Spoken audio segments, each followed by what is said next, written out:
Record. All right. Well, good afternoon. I'm Teddy with ReadyRosie. I'm your support person. And I appreciate you all logging on this afternoon to learn about just getting started really with ReadyRosie. And then we'll be coming back in November to do a deeper dive once you've had, about a month to get your feet wet and explore and figure out what you have. You'll be ready to go even deeper. And my guess is that there will be some of you all that go deeper next week or whenever. I did want to tell you also that you should be getting an email saying that your account has been created. I checked with Hillary. This is our busy time, and she said that you all were like, 3 down in the queue to be uploaded. But she was bumping you up and was going to try to get your accounts created as we are doing this webinar. So if she shoots me a text, I'll be sure and let you know. But let me just answer her question. She just had a real quick question here. Anyway, so when you get that welcome to ReadyRosie email, it will prompt you on how to create your account. You'll click on that email. Your username is going to be your work email address. And then you'll be prompted to create a password. And then that's all you have to do to get your account set up. If when I say, okay, y'all are good to go, you don't get that email, sometimes it goes to your spam folder. If you don't get that email, you can still go to ReadyRosie.com, and I'm going to put that in the chat right now. All one word, ReadyRosie.com. And once I say your account has been created, then you can go to ReadyRosie.com if you don't get that email, and then it'll prompt you to create an account. So hopefully all that will happen while we are together this afternoon. Once you log on for the very first time, it's going to bring you up to this page that we call your Getting Started page. You can watch this quick little overview of ReadyRosie. It's right at 3 minutes. It keeps in line with all of our modeled moments that we have in the library that you can share with families. None of our videos for families are longer than 2 minutes. I think there's 1 or 2 that are maybe 2 minutes, 10 seconds.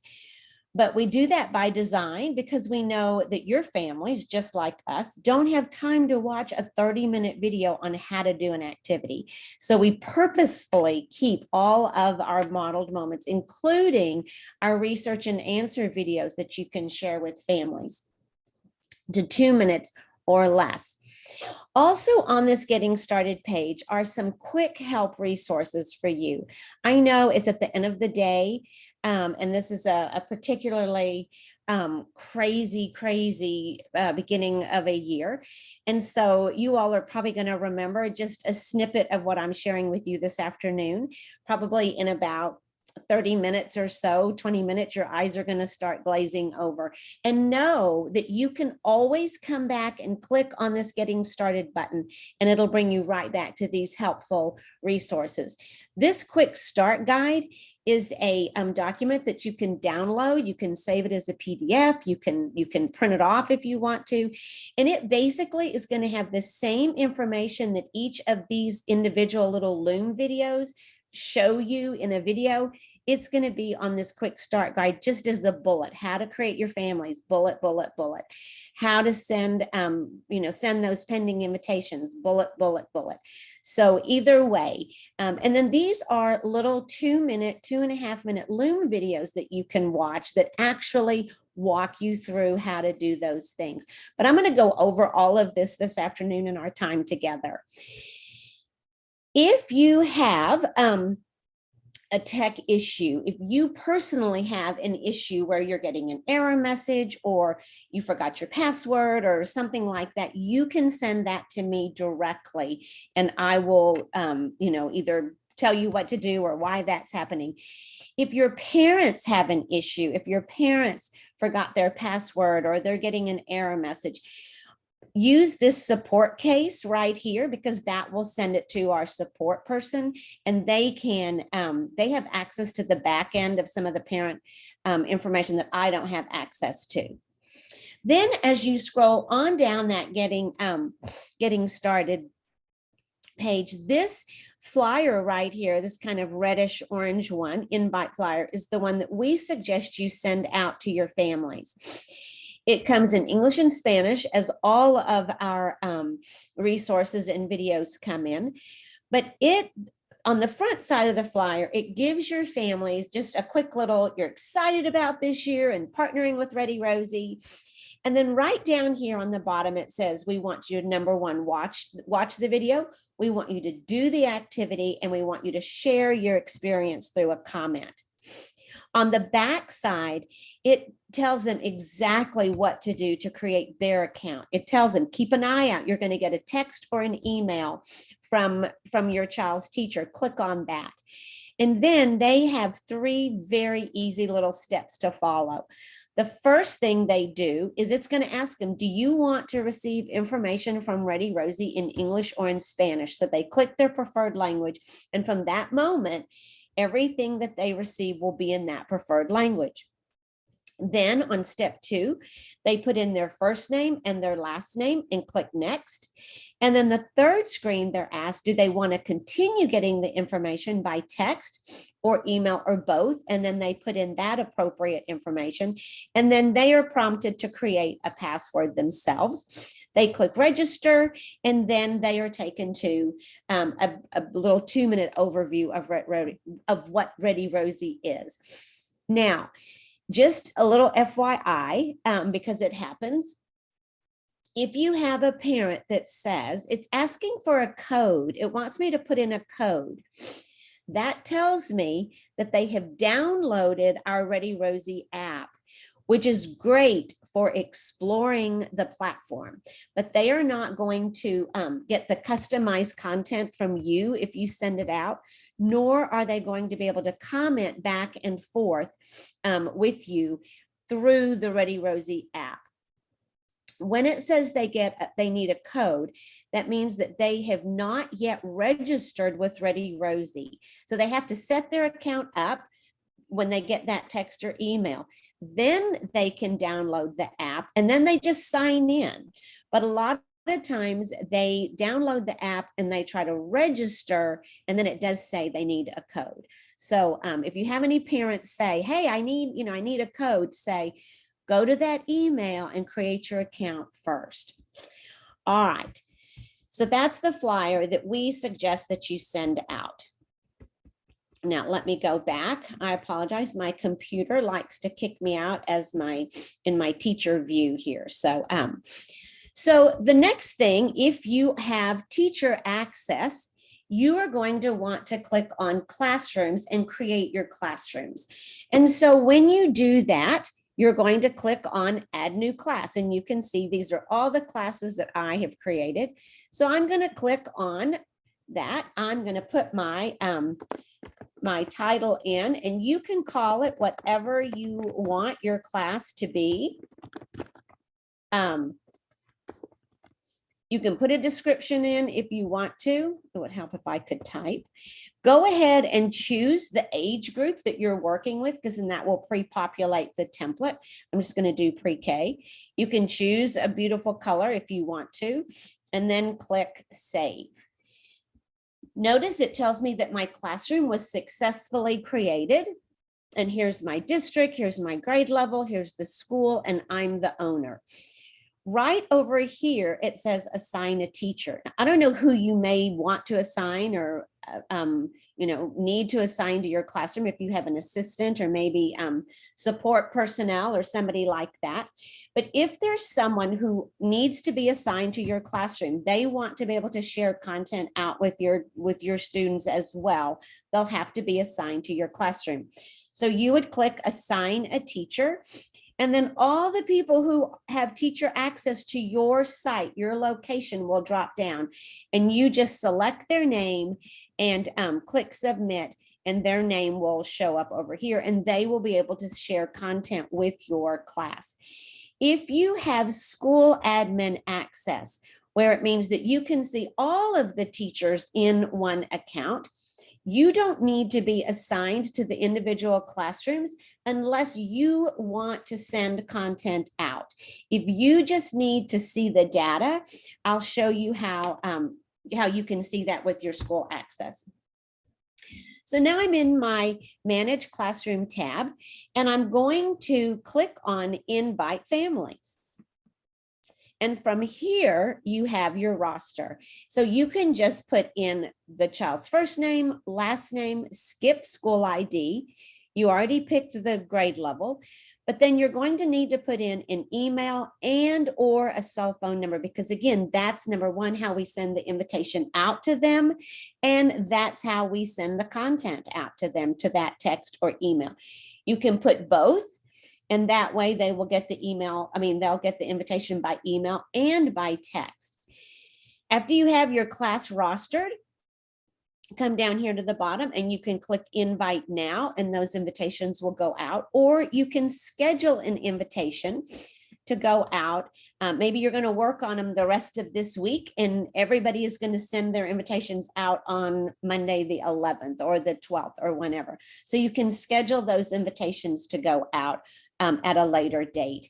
If you do schedule it, then you can sit back and you don't have to do anything, because the system will automatically send those invitations out once you've scheduled them. So any questions real quickly before I move on, just about setting up your classroom? Any questions? You can put it in the Q&A, or you can stick it in the chat if you want to.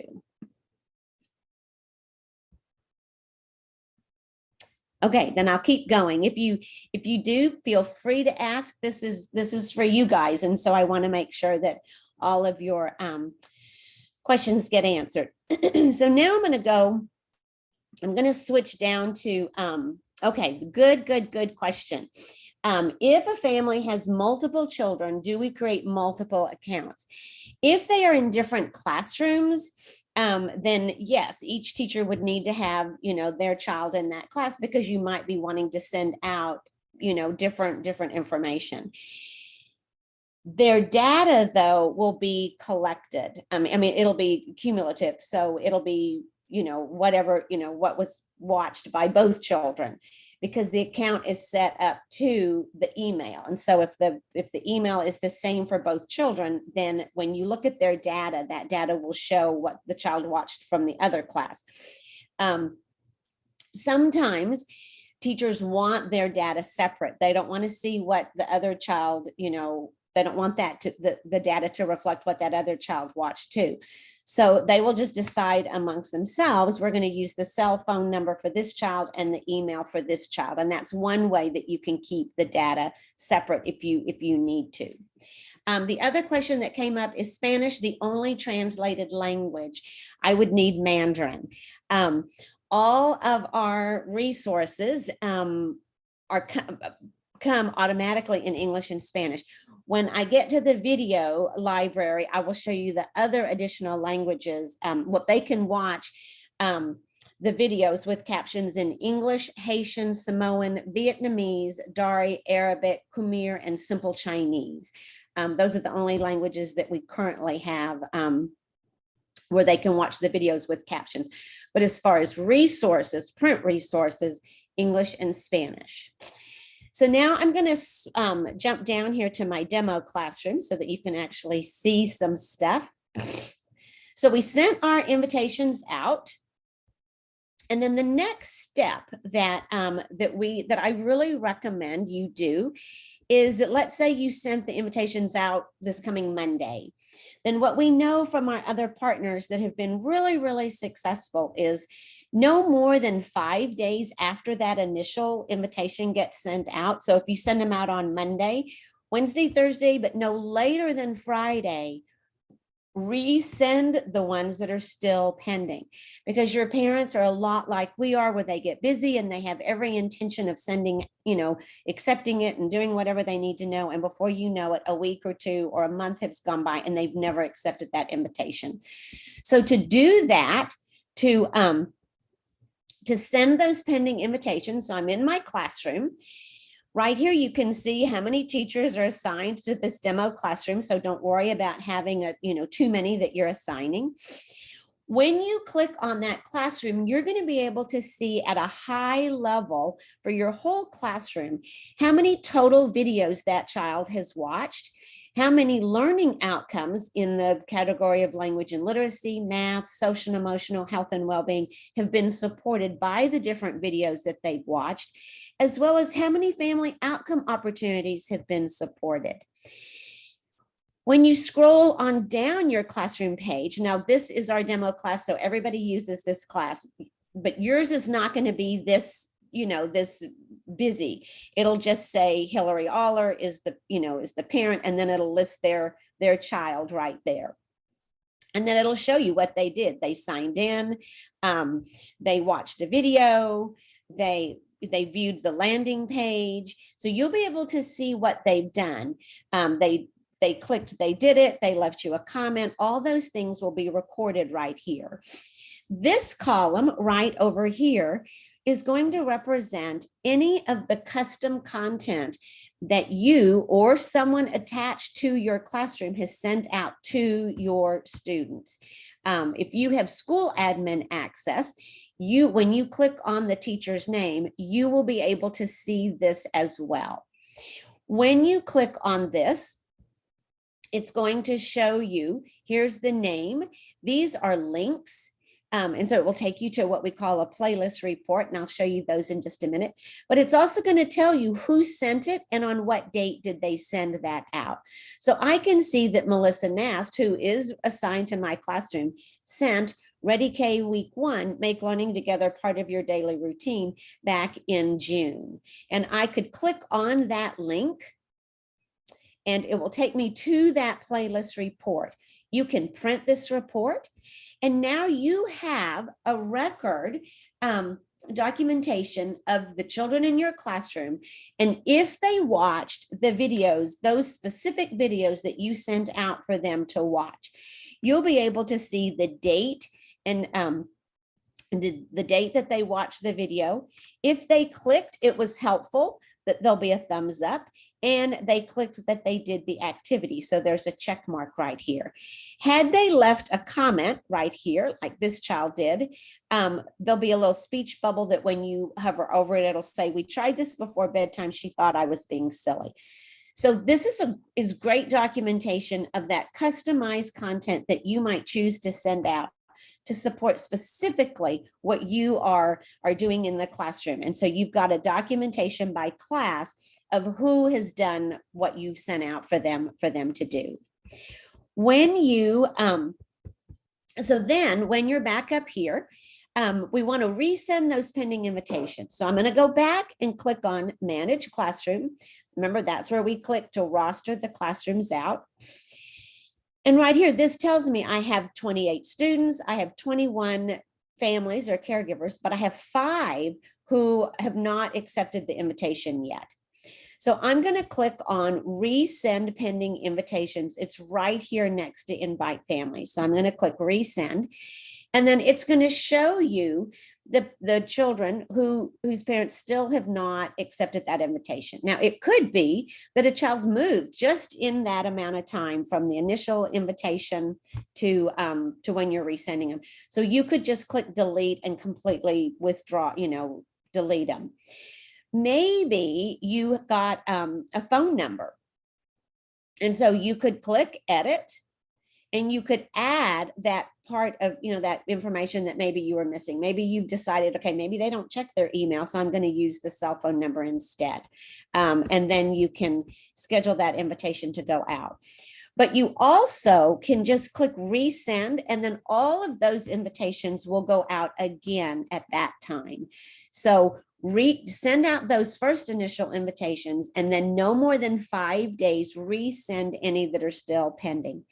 And what we've heard from teachers who have great implementation is some of them might send it out another time, But even sending it out that second time typically gets it down to a manageable number where you can then ask them face to face at drop off or pick up. Hey, did you get the, did you get the invitation from, from ReadyRosie? Let me show you what to do. Or if you have a parent conference coming up, you can show them how to accept that invitation as well. So that's how easy it is to create your classroom, send out the invitation, and then resend any pending invitations. Now, remember this getting started button. If you're like, I already forgot what she said about doing my classroom, you can either check the quick start guide, or you can watch this little Loom video that will walk you through exactly like I just showed you to invite your families, as well as will walk you through how to resend those pending invitations. So now I want to move to playlist. So I'm clicking on playlist right over here. This is that custom content that you can send out. And I'm just going to touch on this briefly because we'll hit this again on our deeper dive.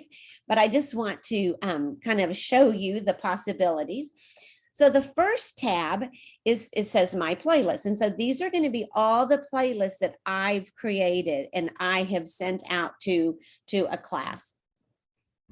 But these tabs along the top are playlists that we've created that we are not sending out. So they are here for you to edit and use as if they are your own. Whether someone is using creative curriculum or not doesn't even matter, because these are all kind of universal themes and universal beginning of the year questions, like what are our names, or what names do we need to know at school? What are our rules? So let's say that I want to use this beginning of the year focus question 2. So I'm going to click on use this playlist. And so it says, what should we do if we get sad or scared at school? So whether you use creative curriculum or not, doesn't matter. That's a good thing to think about. So you could send this playlist, this custom content out to your families without changing a thing.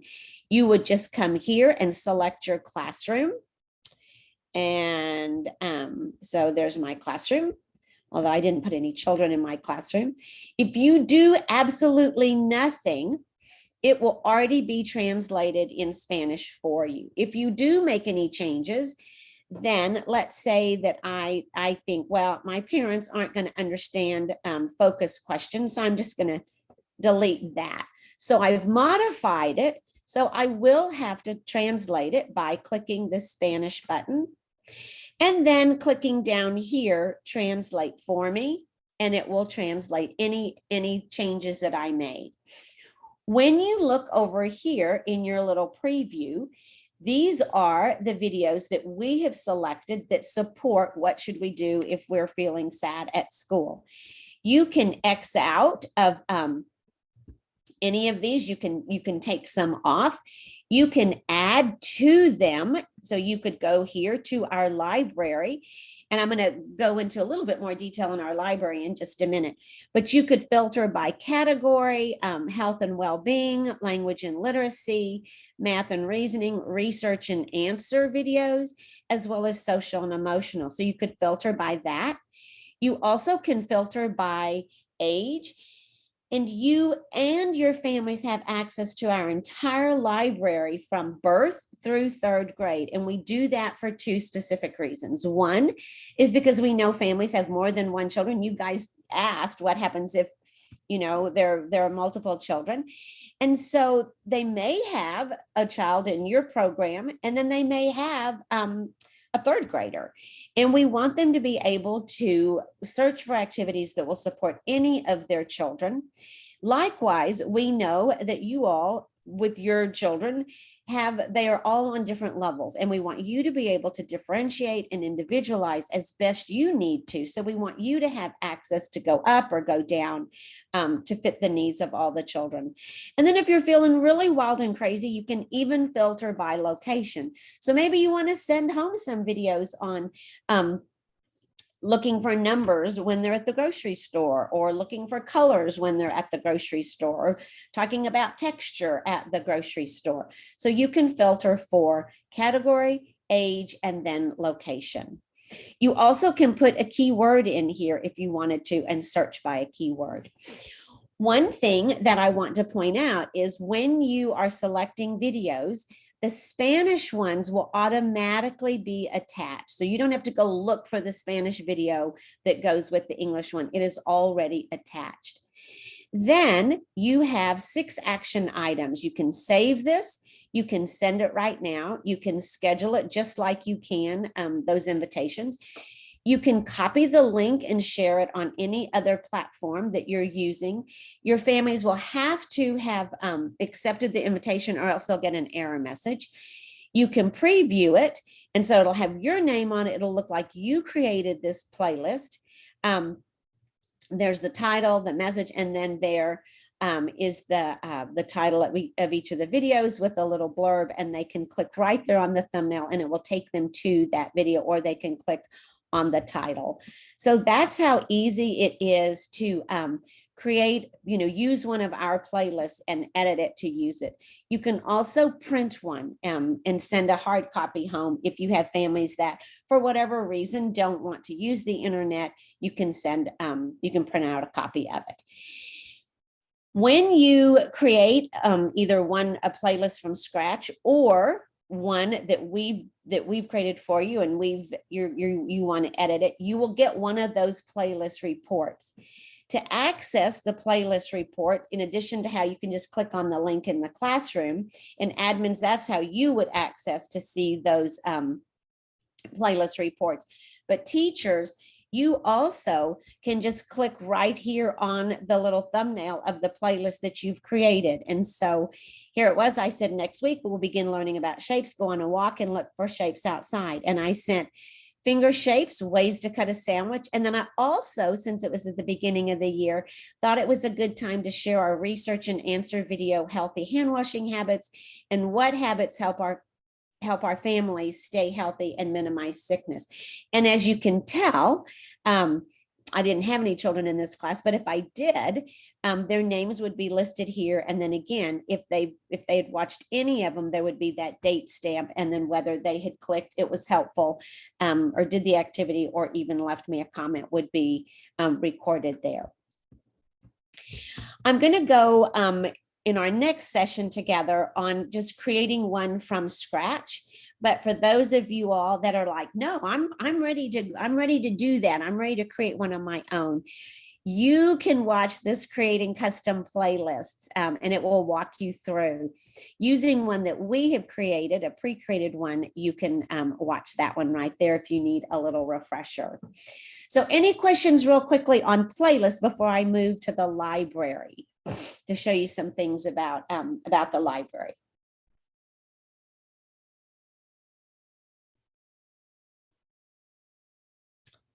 All right, I don't see any questions, but if you think of some, feel free to put it in the chat or put it in the Q&A. So I'm going to click on library over here in our black box, and I already told you how to filter by age and filter by location. And I want to show you I'm going to stomp the letter and then show you some of the things about the videos.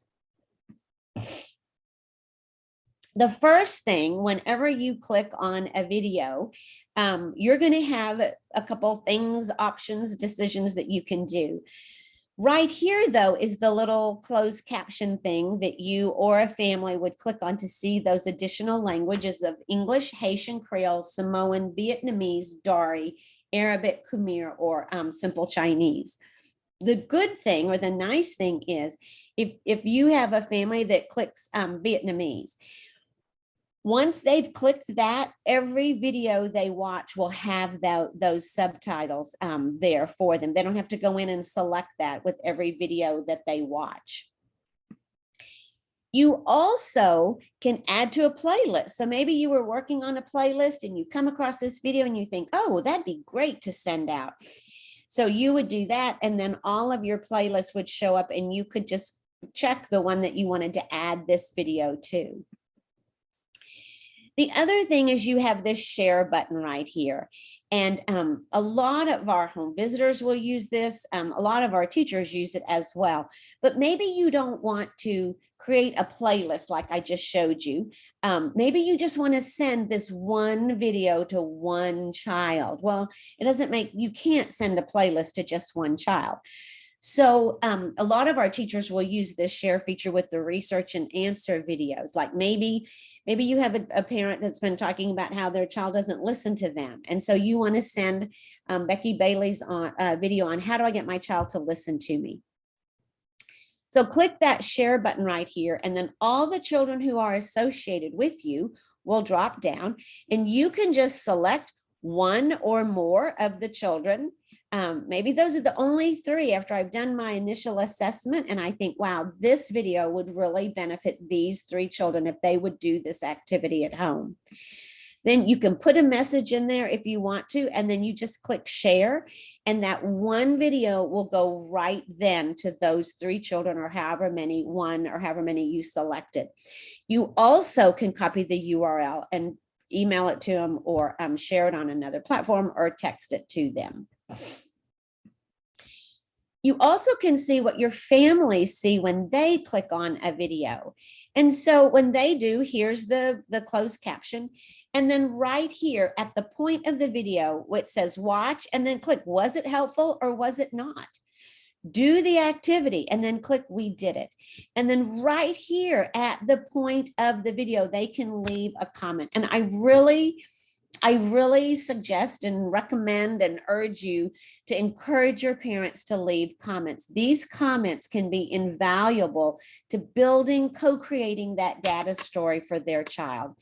I've seen some great back and forth comments between a parent and a teacher. The teacher sent one of the counting videos out, and the mom replied and said it was too hard, she couldn't do it.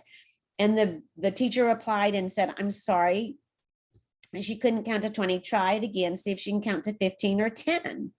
So she supported that parent so that they could ultimately, hopefully, have a successful experience. That parent commented back and said, we did it again, she could count to 7, yay. Well, now think about that information. That's either affirming what you're seeing in the classroom, yep, she can only count to 7, or you're thinking, gracious, she can count to 20 without any problems in the classroom. I wonder what the dynamics were. I wonder what the situation was. I wonder what was going on where she could only count to 7. So use those comments back and forth. Then they will be able to see any comment that they have left. But because I have teacher access, it's going to show me the comment that any parent has left on this individual video. Then this part is just like it's going to be on your landing page for any video, where we give a description, why it's important, if their child isn't ready yet, what they can do, or if their child needs a little bit of a challenge, what they can do. On the Explore More, we always have like a drawing or a talking activity, a book recommendation, and then a way that they can explore the entire activity if they want. So that's what your families see. What you see on the landing page, in addition to these little action items up here, is there are only a couple of differences. One is we list the actual learning outcomes that are supported by watching whatever particular video. Then on the caregiver comments, all of the comments that have been left by any parent on that video will be listed, as well as right here, if you've used a video on a playlist, it will also be listed. So if you find yourself using the same video over and over and over again, and you think, have I already used this? If you click on my playlist on that video, it'll tell you, yes, you've used it quite a bit in your playlist. So that's the only difference between your landing page and the family's landing page. So let's watch just a little bit of Stomp the Letter. Hey, little man, do you know what these are called? Mm-hmm. What are these? Yeah. What are these called? Mm-hmm. These are letters. Yeah. Letters of the alphabet. And today we're going to play a game called Stomp the Letter, where we identify letters of the alphabet, okay? Mm-hmm. Let's start with the first letter of your name, Jaden. What does Jaden start with? J. Can you stomp on J? Show me. Stomp on J. That was a little tiny stomp. But that is J. J for Jaden. There it is. Let's do another one. Can you identify the letter F? That's right. Can you tell me a word that starts with the letter F? F for? Fox. Oh, fox. That's a good one. Okay, good. Let's identify the letter M. Can you stomp on the letter M? W. When you turn around that way, it does become a W. That's right. And now it's an M again. Can you tell me a word that starts with M? M. No, what starts with M? Monkey. Oh, good job. You did a great job identifying. So that's just one example of one of our videos. And so in the library, again, you can filter by category, by age, by location. A couple keywords that might not immediately come to mind for a family engagement platform is COVID. So these are under some of the other, under the research and answer videos, but it's just easier to type in COVID as a keyword, and it will bring our COVID videos up. I always feel like I'm talking about Fashion Week or something, our COVID collection. But when the pandemic started, we actually stopped and did filming that would support families. And so we have some that are COVID specific, like how should I talk to my children about COVID-19, the coronavirus? But then just some other really good health and well-being videos, like when should I keep my child home to prevent spreading the illness? Or when should I take my child to see a doctor? I was in the kindergarten classroom 100 years ago for a long, long time. And there were times when I thought, man, I wish I had a pamphlet back then, because we didn't have videos back then, that told parents when to keep your child home or when to take them to the doctor, or things like that. But we didn't have those things readily available. And so I wish I had had access to these. But then also just healthy hand washing habits. And I think that's one that, cannot be shared enough. This one is acts of kindness during the pandemic. But again, it's a great universal video on just ways to share some random acts of kindness and what that might look like. So you might look at those and see if, those would be useful to you. This secret family code, I think, is a good one, coronavirus or not. I think a lot of times in families, there are children who feel uncomfortable when certain topics start coming up. And so if you could, this helps families create a secret code where the child can say the code, maybe it's Superman or whatever. And that's the code that I don't want to be listening to this conversation. I don't want to hear this. I'm beginning to feel uncomfortable. Can we change the subject? So that's another good kind of generic one to share. The other one that, the other keyword that you might not think about is trauma. And again, some of them are specific to hurricanes and how to prepare for a hurricane. But then some are just about preparing for a storm in general. We partnered with the city of Houston a couple of years ago, and Mental Association of Texas to partner with the city of Houston after their hurricane that had gone through. But then, just like those COVID ones, we also have some really good ones just on trauma. What is trauma? What can a family do if their child has experienced a traumatic event? So I just want to make sure that you're aware of those two keywords that you might not automatically think of. So in our last few minutes, we'll go into the resources in our next session. But the only one that I want to call your attention to right now, because you might want to be aware of it, is under alignments and curriculum maps. We are aligned to, Head Start and Early Head Start.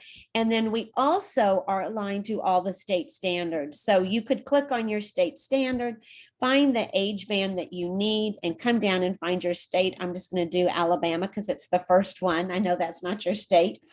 And then from here, all of your state standards are going to be listed, and you can just scroll down until you find the specific state standard that you're working on, or you can do a Control F and put that keyword in. And when it comes up, these are all going to be hyperlinks. And so, let me go down. Reciting rhymes and sing simple songs. If that's something that you are going to be working on in the coming week, these are all links that will take you directly to that video. And then you could click that, share, add to playlist. These are all videos that are going to specifically support that standard. So that might be a resource that you might need before our next session. So I'm going to give you all some time to put any questions into the chat. If you are, and while you're putting those in, I'm going to just show you, if you are a school admin, if you have admin access, so you need to see all the data for the teachers at your location, you're going to click on, if you have multiple access, it's going to be listed under your name. So I was in Teacher View, and now if you have school admin access, it's spinning. Hold on just a minute.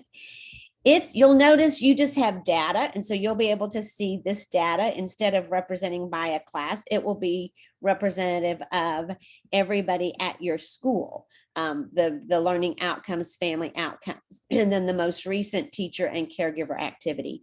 You have access to the resources, you have access to our entire library, and then you'll notice it says teachers, and then all the teachers that are at your school will show up as soon as it stops spinning. It's that time in the day when everybody is accessing ReadyRosie, and it takes a little bit longer. It's still spinning. I'll give it a minute more, and then you'll just have to take my word for it.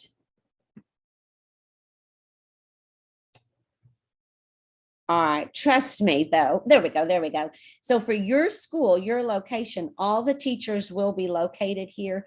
You'll be able to see their most recent activity, and then how many classrooms they have, how many caregivers, how many pending invitations, how many total views for that classroom. If the teacher has sent any of the custom content, that will be listed here, and then the learning outcomes. And then you can drill on down by teacher. So if I click here on this teacher, it will then take me down to her classrooms, and then you can click on the classroom, and then you will have the exact same view that the teachers have when they look at their classroom. So if I wanted to see what was going on with that terrific teen class that I was just showing you, you have the data there at a high level for all of the classrooms associated with that teacher. And then we have to watch the blue line. It will take you to that actual classroom level.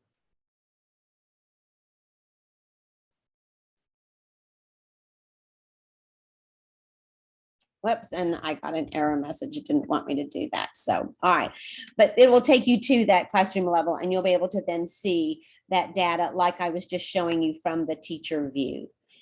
So let me go back to teacher view now.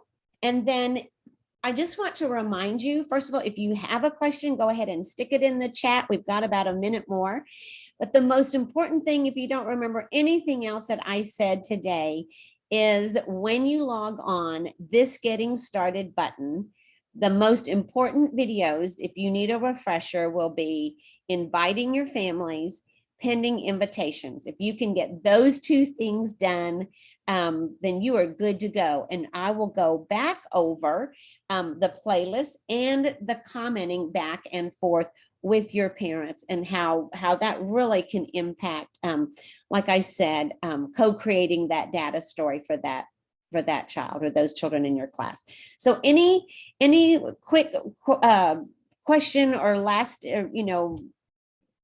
comment before I let you guys go and get on with your day, your evening, really? Any comments? All right, well then I'm going to put my email in the chat. It is Teddy, TEDDI.F as in Frank at teachingstrategies.com. And if you do have any questions, and Kirsten, as soon as Hillary says they are all done, I will send you an email, but it'll be probably, I'm surprised that she hasn't already told me that y'all's accounts have been created. So it'll be this evening, this afternoon. Probably as soon as we sign off, y'all start getting the emails, but please feel free to send me an email if you have any questions. And otherwise, I will see you at our next webinar. Thanks. Bye.